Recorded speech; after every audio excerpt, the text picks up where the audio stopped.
La industria editorial está atravesando el momento más importante de su historia. En los últimos, les diría, 500 años, no hubo un cambio tan importante como el que estamos viviendo hoy, que tiene que ver con el ingreso de nuevas tecnologías hacia lo que es nuestra industria querida del libro.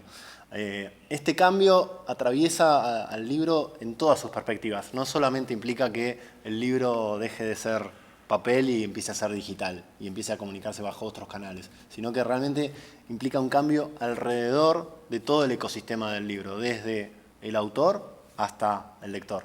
Lo que vamos a intentar en esta charla de hoy es tratar de mostrar un poco cuál es este cambio, cómo se está viviendo en la actualidad, cuáles son aquellos factores claves para poder empezar a entenderlo. La verdad es que es sumamente complejo entenderlo y lo que intentamos hacer tiene que ver con el conocimiento cotidiano y la experiencia cotidiana que tenemos sobre el tema, pero tratar de acercar esta problemática, tratar de empezar a entender cuál es su complejidad y después bajarla lo más cerca a tierra y lo más cerca de nuestra cotidianidad profesional para ver cuáles son aquellas tácticas que podemos aplicar y que puedan empezar a tener un efecto concreto en nuestro quehacer, ya sea en aquello vinculado a la producción misma del contenido, como a aquello que tenga que ver a su distribución o comercialización.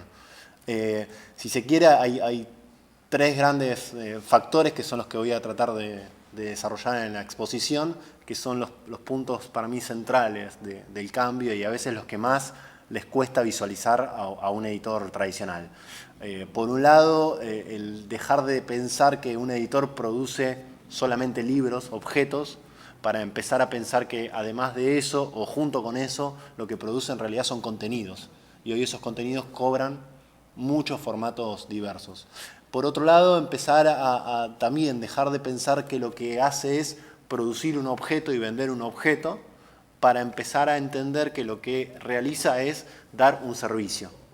Y también es un cambio muy difícil de comprender para el editor tradicional. Ya no está vendiendo un objeto libro, sino que está dando un servicio a un lector que quiere acceder a determinados contenidos. Y eso cambia completamente su paradigma. Y por último, entender también que la pieza del lector, la figura del lector, hoy cambia radicalmente hacia una figura de usuario. Ya no es un lector pasivo que consume el contenido y su punto de conclusión es esa, haber leído el libro, sino que hoy es un usuario que además viraliza y comparte ese consumo del contenido, que quiere accionar sobre el contenido de múltiples formas, y eso hace que su mirada cambie radicalmente, y el enfoque que el editor tiene que tener sobre este usuario lector es distinto. Esas son algunas de las problemáticas que vamos a tratar de arribar en la charla de hoy, en donde daremos nuestra visión y nuestro panorama, no una verdad última, y veremos cuál es el intercambio y el debate que se pueda llegar a generar al respecto. En general, lo que es la utilización de nuevas tecnologías en la industria editorial todavía es un universo muy inmaduro. A nivel global, tal vez Estados Unidos o Inglaterra se distinguen del resto, pero a nivel global es muy maduro la aplicación de nuevas tecnologías en esta industria.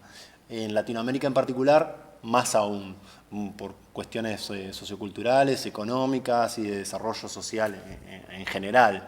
Con lo cual el desafío es tal vez aún más interesante, porque en realidad las nuevas tecnologías deberían permitir que ciertas industrias que hasta ahora dependían de costos muy elevados se puedan desarrollar con mayor agilidad y con mayor facilidad.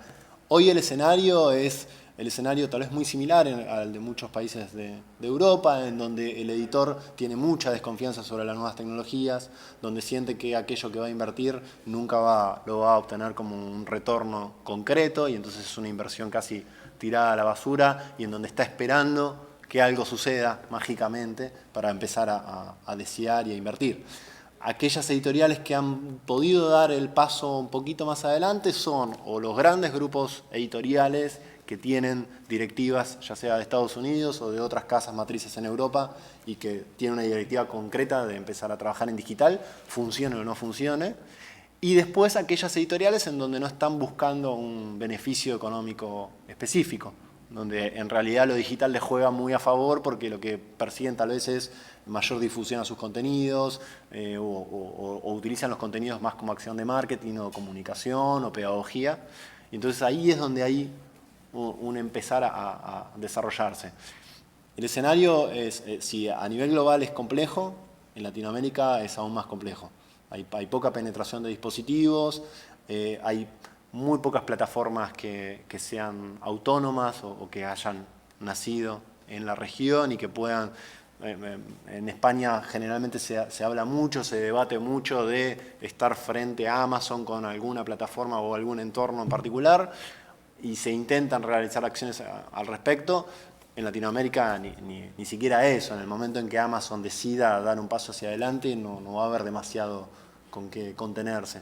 Con lo cual es un escenario extremadamente complejo, que es en el escenario en el cual nosotros trabajamos para poder ir desarrollando la lectura digital.